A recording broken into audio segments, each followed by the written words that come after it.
5-10 నిమిషాలు ఉపన్యాసం అంటే దయచేసి I don't allow. You want to protest, you protest. You want to protest. Don't go on speaking. Don't go on speaking, sir. Sir, protest ఎందుకు చేస్తున్నాం అనేది చెప్పాలి కదా అధ్యక్ష. ప్రొటెస్ట్ ఎందుకు చేస్తున్నాం అనేది చెప్పాలి కదా. చెప్పండి. అంతవరకే చెప్తాను నేను, వేరే దూరం. చెప్పండి బట్టి అధ్యక్ష, రాష్ట్రంలో వరదలు ప్రజల జీవితాలని అతలకుతలం చేసింది. ఇది ప్రకృతి వైపరీత్యంతో పాటు ప్రభుత్వ తప్పిదాలు కూడా దీంట్లో ఉన్నాయి కాబట్టి ఇంత నష్టం జరిగింది. దీనికి సంబంధించి పంట నష్టపరిహారం గురించి కానీ, ఇమీడియట్ రిలీఫ్ గురించి కానీ, లేకపోతే మినిస్టర్ గారు సార్ ప్రొటెస్ట్ సార్ ఇది సార్ ఇప్పుడు sir sir sir sir sir sir sir sir వారు సార్ వారికి చర్చ అవకాశం ఇచ్చారు కదా సార్. మీరు చర్చ అవకాశంలో ప్రభుత్వ తప్పిదాలు ఏమన్నా ఉంటే అప్పుడు చర్చలో చెప్పేది ఉండే, అప్పుడు చెప్పకుండా ఇప్పుడు ప్రొటెస్ట్ అనే ఒక ప్రిటెస్ట్ పెట్టుకొని దాని మీద చెప్పడం ఏంటి సార్? నాకు అర్థం కాదు. అంటే ఎందుకు చేస్తాం సార్? మాకేమన్నా ఎందుకు చేస్తాం సార్? చెప్పండి సార్ మీరు. సార్ వారికి చర్చకు అవకాశం సార్. ఇప్పుడు మేము వాళ్ళ ప్రొటెస్ట్ దేనికో చెప్పమనండి సార్, అంతే. మీరు ప్రభుత్వ తప్పిదాలు అంటే అప్పుడే చర్చలో చెప్పమనేది ఉండే సార్.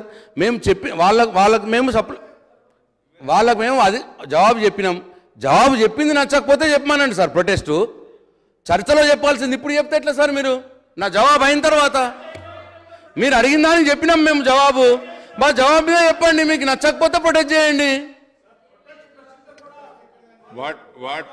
సార్. నా జవాబు మీకు ఏ అంశంలో నచ్చలేదో మీరు చెప్పి ప్రొటెస్ట్ చేయండి, అంతేగాని మళ్ళీ మొదటికి వస్తే ఎట్లా సార్? ప్రభుత్వ తప్పిదాలు వరదలంతా అని చెప్పి బట్టి గారు already has given reply. It is only clarifications. మీరు ప్రొటెస్ట్ కూడా చేయండి కానీ don't go details. I will not allowed to go in to details.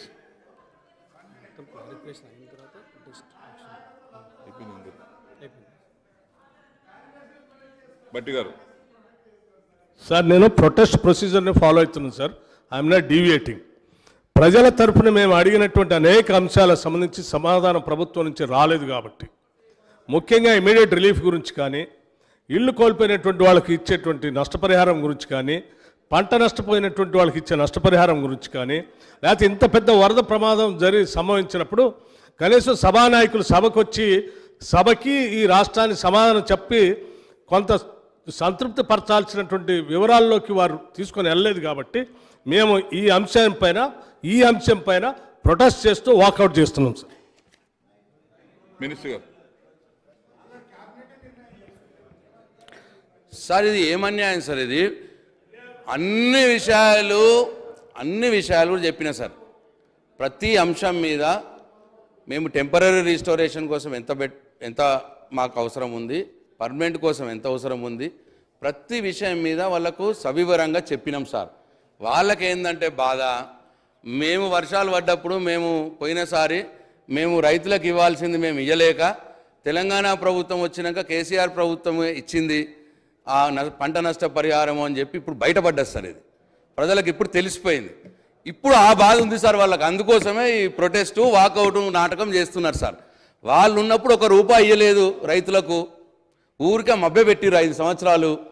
ప్రతి సంవత్సరం అనౌన్స్మెంటు ఇవ్వకపోవడం, మభ్యపెట్టడం. మళ్ళా గతి కేసీఆర్ ప్రభుత్వం వచ్చిన తర్వాతనే పాపం రైతుల బాధ తెలిసినవాడు కాబట్టి కేసీఆర్ వాళ్ళు అనౌన్స్ చేసిందన్నా సరే మనం ఇద్దామని చెప్పి మీరు మాట్లాడినారు. కేసీఆర్ గారు ముఖ్యమంత్రి గారు అనుకొని సాయం చేసింది ప్రజలకంతా తెలిసిపోయింది సార్. నంబర్ 1. వాళ్ళ ప్రతీది కూడా మనం సమాధానం ఇచ్చినాం సార్. ఏది సమాధానం ఇవ్వలేదు సార్? అన్నిటికి కూడా ఇచ్చినాం. ఏదో ఊరిక బూటకం చెప్పుకొని వాళ్ళు ఉన్నప్పుడు చేతగాక ఆ చేతగాంతనం ఇలా బయటపడ్డదని ఆ అక్కసుతోటే ఇవాళ వాళ్ళు వాకౌట్ చేశారు, వాళ్ళు ప్రొటెస్ట్ చేశారని నేను భావిస్తున్నాను sir. Now short discussion and reply on the consequence of the excessive rainfall in the state and measures being taken by the government is over.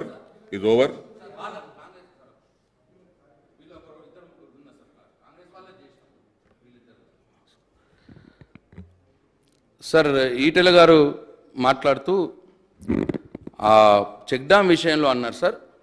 Check డ్యామ్లు అశాస్త్రీయంగా ఏం లేవు సార్, శాస్త్రీయంగానే ఉన్నాయి, డిజైన్ ప్రకారమే ఉన్నాయి. కానీ మీరు అనలేదు సార్, వాళ్ళు అన్నారు. కానీ అనుకున్న దానికంటే ఎక్కువ వరద వచ్చింది కాబట్టి మరి అంత హైట్ ఉండాల్సిన అవసరం ఉందా లేదా, లేదు పక్కకు రిటైనింగ్ వాల్ కొద్దిగా ఏమైనా కట్టుకోవాల్సిన అవసరం ఉందా? డెఫినెట్గా అది పునరాలోచిస్తాం సార్. ఇప్పుడు వచ్చే అన్ని డిజైన్స్లో కూడా మరి ఏం చేయొచ్చు, మేము ఇంతకుముందు కూడా చేసినాం సార్, అన్నీ కూడా ఇంటాక్ట్ ఉన్నాయి, అట్లేం పోలేవు. 100లో 1 ఎక్కడో మట్టి కట్ట ఏదన్నా ఉంటే పోయింది సార్, అంత తప్పిస్తే ఏమీ కాలేవు. డెఫినెట్గా వారి సలహా సూచనలు పాటిస్తాం అధ్యక్ష, దాన్ని వెరిఫై చేస్తాం అధ్యక్ష. అట్లనే పశువుల విషయం చెప్పినారు, అది కూడా మేము ఎన్రోమేట్ చేయించినాం అధ్యక్ష. ముఖ్యమంత్రి గారు త్వరలోనే నిర్ణయం తీసుకుంటారు అధ్యక్ష. పశువులు షాప్స్ విషయం చెప్పినారు అధ్యక్ష. కౌసర్ సాబు హైదరాబాద్లో జరిగే ఎస్ఎన్డిపి ప్రోగ్రాంలో విషయం మాట్లాడినారు, అన్నీ కూడా మేము నోట్ చేసుకున్నాం. గౌరవ మంత్రి కేటీఆర్ గారికి ఆ విషయాలన్నీ తెలియజేస్తాం అధ్యక్ష. అట్లనే సీతక్క గారు మాట్లాడుతూ 17 మంది వాళ్ళు ఎంతమంది చనిపోయినారో మరి మా 14 అన్నారు, 14 మా రికార్డు ప్రకారం 17 ఉన్నాయి అధ్యక్ష. ములుగు నియోజకవర్గంలో 17 మంది చనిపోయినారని ఉన్నది. అట్లనే జంపన్న వాగు దగ్గర కరకట్టల విషయం మాట్లాడినారు, అక్కడ ఒడ్డు మీద ఉన్నటువంటి వాళ్ళకు వేరే దగ్గర రీసెటిల్మెంట్ విషయం మాట్లాడినారు. అవన్నీ కూడా తప్పకుండా. ఇంకోటి ఒక బ్రిడ్జ్ విషయం మాట్లాడినారు, ఈ బ్రిడ్జ్ కంబైన్డ్ స్టేట్లో కట్టిన బ్రిడ్జ్ కొండాయి బ్రిడ్జ్, దానికి ఇప్పుడు డైవర్షన్ రోడ్ ఏర్పాటు చేస్తాం, తప్పకుండా ఆ విషయం కూడా ఆలోచిస్తాం అధ్యక్ష. అట్లనే వారు ఇసుక మేటలు రాళ్ళు ఇంత ఆల్రెడీ చెప్పినాను అధ్యక్ష. ఇసుక మేటలు పెట్టిన దగ్గర ముఖ్యమంత్రి గారు ఇసుక మేటలు తొలగించమని అధికారులకు చెప్పినారు. అది ఎన్ఆర్జీఎస్ ద్వారా కోఆర్డినేషన్ చేసుకోవడమా ఎట్లా చేసుకోవడము, తొందరలోనే ఆ ప్రోగ్రాం కూడా బయటకు వస్తుంది అధ్యక్ష. అట్లే నిన్న నేను ఎక్కడో చూసినాను, మీడియాలో చూసినాను, సీతక్క గారు ఒక కామెంట్ చేసినారు, మా ములుగు నియోజకవర్గంలో ఇంత నష్టం జరుగుతుంటే కూడా మంత్రులు ఎవరు రాలేదు అన్న మాట మాట్లాడినారు. అది తప్పు అధ్యక్ష, వాళ్ళు అట్లనే తప్పుడు మాటలు మాట్లాడుతూ ఉన్నారు. ఇగో మా ములుగు నియోజకవర్గంలో మా సత్యవతి రాథోడ్ గారు, మా మంత్రి గారు అక్కడనే 3-4 రోజులు ఉన్నారు, అక్కడ పర్యటించినారు. ఇక దానికి సాక్ష్యం అన్ని కూడా ఇగో ఈ సాక్ష్యం అధ్యక్ష. సత్యవతి రాథోడ్ గారు ములుగు నియోజకవర్గంలో వరద సహాయక చర్యల్లో ముమ్మరంగా పాల్గొన్నారు అధ్యక్ష. మరి వారికి ఏం ఐడియా ఉందో నాకు తెలియదు, అది తప్పు అని చెప్పి తమరి ద్వారా నేను ఈ రాష్ట్ర ప్రజలకు మనవి చేస్తూ ఉన్నా. అట్లనే రేఖానాయక్ గారు కడెం గేట్స్ గురించి మాట్లాడినారు, తప్పకుండా సీఎం గారు దాని విషయం ఆలోచిస్తూ ఉన్నారని చెప్పి వారికి మనవి చేస్తూ ఉన్నా. అట్లనే సుమన్ గారు చెన్నూరు వారి నియోజకవర్గంలో పంటల విషయం కావచ్చు, బ్రిడ్జ్లు రోడ్స్ విషయం కావచ్చు అది మాట్లాడినారు. తప్పకుండా అవన్నీ కూడా ఎంక్వైరీ చేయించి తొందరలోనే రిస్టోర్ చేసి మళ్ళీ మంచిగా చేయించే కార్యక్రమం చేస్తాం. అట్లనే కాళేశ్వరం గురించి కూడా మాట్లాడినారు అధ్యక్ష. వాళ్ళన్నీ అదే వాళ్ళకు నిజాలు చెప్పరు, మళ్ళీ నిజాలు చెప్తుంటే ఇట్లా బయటకు పోతున్నారు అధ్యక్ష కాంగ్రెస్ వాళ్ళు. కాళేశ్వరం ఏంటంటే అధ్యక్ష, వారు అన్నట్టే సుమన్ గారు అన్నట్టు అక్కడ బ్యారేజ్ కట్టకన్నా మొదలు ఏ ప్రాంతాలైతే వరదలు ఇంతకుముందు వరదలు వచ్చినప్పుడు బ్యారేజ్ కట్టకన్నా మొదలు వరదలు వచ్చినప్పుడు ఏ ప్రాంతాలైతే కొద్దిగా ముంపుకు గురవుతుంటానో అవే ప్రాంతాలు ఇప్పుడు ముంపుకు గురవుతున్నాయి అధ్యక్ష. బ్యారేజ్ కట్టడం మూలంగా కొత్తగా ఏ ప్రాంతాలు కూడా ముంపుకు గురి కావట్లేదు. నేను నిన్ననే ఏఎన్సీ గారితో మాట్లాడినా, వారు ఆ విషయం నాకు చెప్పినారు. కాబట్టి బ్యారేజ్ పర్ఫెక్ట్గా కట్టినారు, ఓకే ముంపుకు గురవుతున్నాయి దాంట్లో డౌట్ లేదు. కానీ బ్యారేజ్ కంటే మొదలు కూడా అదే ప్రాబ్లం ఉండే ఆ రైతులకు పాపం. కానీ దాన్ని కూడా నివారించవలసిన అవసరం ఉన్నదని ప్రభుత్వం భావిస్తుంది డెఫినెట్గా. సుమన్ గారు కూడా రిక్వెస్ట్ చేస్తూ ఉన్నారు. అందుకోసమే తప్పుడు ప్రచారం వద్దు, బ్యారేజ్ వల్ల ముంపుకు గురవుతున్న మాట కరెక్ట్ కాదు అన్న విషయం మీ ద్వారా నేను ప్రజలకు తెలియజేస్తున్నాను అధ్యక్ష. రెడ్డానాయక్ గారు కూడా వారి రోడ్లు అట్లాగే కరెంటు విషయం, పోల్స్ విషయము, సబ్స్టేషన్ల విషయం మాట్లాడినారు. తొందరలోనే ఇప్పటికే రిజిస్టోర్ అయి ఉండాలి మోస్ట్లీ, మరి కాకపోతే ఇమ్మీడియట్గా చేపిస్తామని చెప్పి తమ ద్వారా వారికి మాట ఇస్తూ ఈ అవకాశం ఇచ్చిన నాకు ధన్యవాదాలు తెలియజేస్తూ సెలవు తీసుకుంటున్నాను అధ్యక్ష. జై తెలంగాణ, జై KCR. Replies on short discussion is over. Now second short discussion, measures taken by the government for strengthening education and health sectors in the state. Shri Gadar Kishore Kumar garu.